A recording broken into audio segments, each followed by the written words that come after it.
কৃষ্ণ আজকে বৈষ্ণব মহত্ব পূর্বটি হলে ক্ষমা করে দিয়ে শ্রীমদ্ ভাগবত গীতা দ্বিতীয় স্কন্ধ বৈষ্ণব মহত্ব তীর্থ 129 পৃষ্ঠা। সুত বলে সমন দিয়া মনীন্দ্র সকল শুনা সুখের বাণী বিষ্ণু ভক্তি ফল। তাহলে সুত বলে সুখদেব সুখদেব সুতমণি কাদেরকে বলছে? মুনি ঋষিদেরকে বলতেছে যে শোনো, সুখদেবের বাণী যে পরীক্ষিতকে বলেছেন যে বিষ্ণু ভক্তিটা কি, বিষ্ণু ভক্তিটা বলতেছে সুখদেব তাকে পরীক্ষিতকে বলতেছে ওই বাণীটা আমি যা শুনিয়াছি তা আপনাদেরকে নিকট বলে দিচ্ছি, আপনারা শ্রবণ করুন। বিষ্ণু ভক্তিটা কি?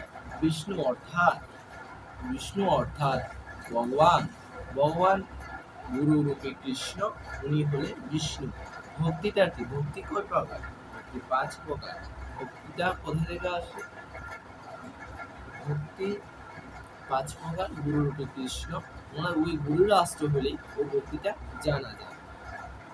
আত্মতত্ত্ব সমাপ্রিয়া ব্যাসের কুমার পরীক্ষিতে বিষ্ণু ভক্তি কহেন। এবার ব্যাসের কুমারকে সুখদেব তখন কি বলেছিলেন?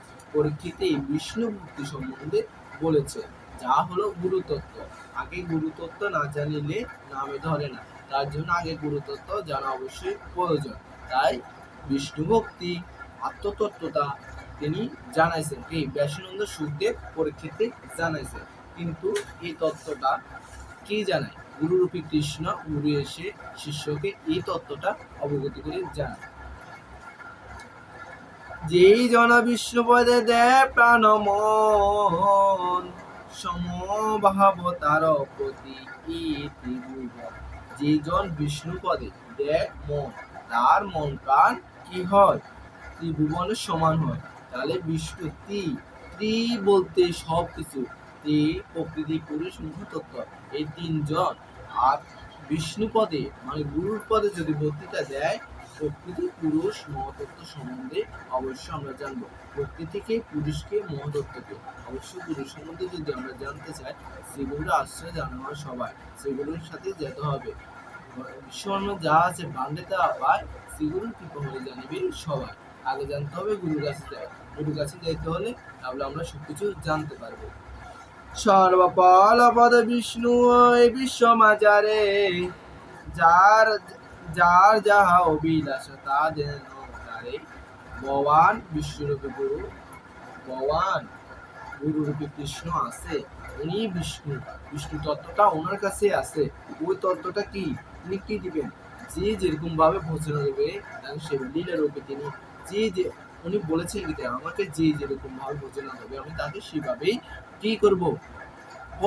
ফল দিব। কে দেবতা পূজা করলে আমি দেবতা ফল ইষ্ট ফল দিব। আর কেউ যদি আমাকে পাইয়া থাকে, আমাকে যদি চায়, তাহলে আমি মোক্ষ পাতে আর তার জন্য মৃত্যু হয় না, বারণ হবে। সেরূপ কোন ভক্ত যদি যে যেরকম ভাবে চাইবে ভগবানকে, সে সেরকম ভাবে পাবে।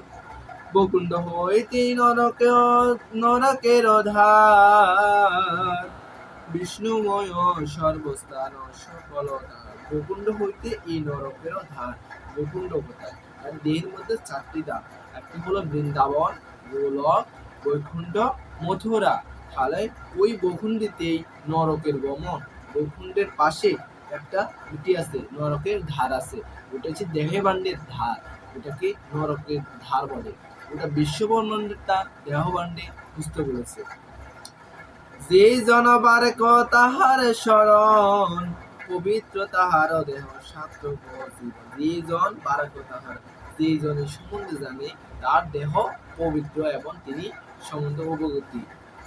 বিষ্ণু ভক্তি হয়ে যদি ব্রহ্মের কারণ, ব্রহ্ম তেজ লাগে কেহ করে উপাসন। বিষ্ণু ভক্ত হয়ে যদি ব্রহ্মের কারণ, বিষ্ণু তেজ লাগে কেহ করে উপাসন।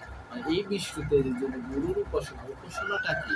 যদি আমরা স্তব বা স্তুতি করি, গুরুর আমরা সেবাটা করলে ওই উপাসনার মাধ্যমে আমরা সবকিছু পাবো।